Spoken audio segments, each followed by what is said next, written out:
আরে এত সুন্দর মেয়েটাকে এখানে বসে বসে কি করে জঙ্গলের ভিতর? আসলে ভাই, আমার স্বামী না আমাকে এখানে ঘুরতে এসে রেখে চলে গেছে। কি বলেন, আপনার স্বামী এখানে ঘুরতে এসে হ্যাঁ, চলে গেছে? আমি এখন পথ খুঁজে আপনার পাইতেছি মতো না। এত সুন্দর একটা বউকে রেখে চলে গেছে, কেমন স্বামী এটা? জানি না ভাই, আমার কপালের দোষ, চলে গেছে আমাকে কেন, রেখে। আপনি নিচে কোনো উল্টা পাল্টা করছেন এই জন্য চলে গেছে আর কি? আমি বলে আমাকে একটু ঘুরাইতে নিয়ে আসো, ঘুরাইতে নিয়ে আসো, আমাকে এখানে এসে বলে যে তুমি একেবারে থেকে যাও, আমি চলে যাচ্ছি, সেরকম বলে আমাকে রেখে এখানে চলে গেছে। আর কি বলেন, চলে গেছে ভালো হয়েছে, আমরা তো আছি।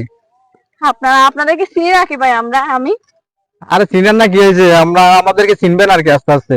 তাই নাকি? এখন চিনছেন না, আমি আস্তে নাকি আস্তে একেবারে চিনবেন। দেখে যাবো? এখানে কি ভাই রাতে থাকা যায় দেখি আপনারা বলেন। এখানে আপনার ভয় লাগতেছে না? এখানে হ্যাঁ, কেউ নাই, চারপাশে মানুষ নাই, জন নাই, কেউ নাই, গরু অবশ্যই নাই, ভয় তো ছাগল নাই, লাগতেছে। কোনো কুত্তাও নাই একটা। এখানে আপনি কি করেন এখানে বসে বসে বলেন তো? আমি বসে থাকছি, বসে আমার থাকছেন? জামাইয়ের অপেক্ষা করতেছি। আচ্ছা ঠিক আছে, আপনি এখানে গ্রান নিতেছেন প্রাকৃতিক মনে হয়।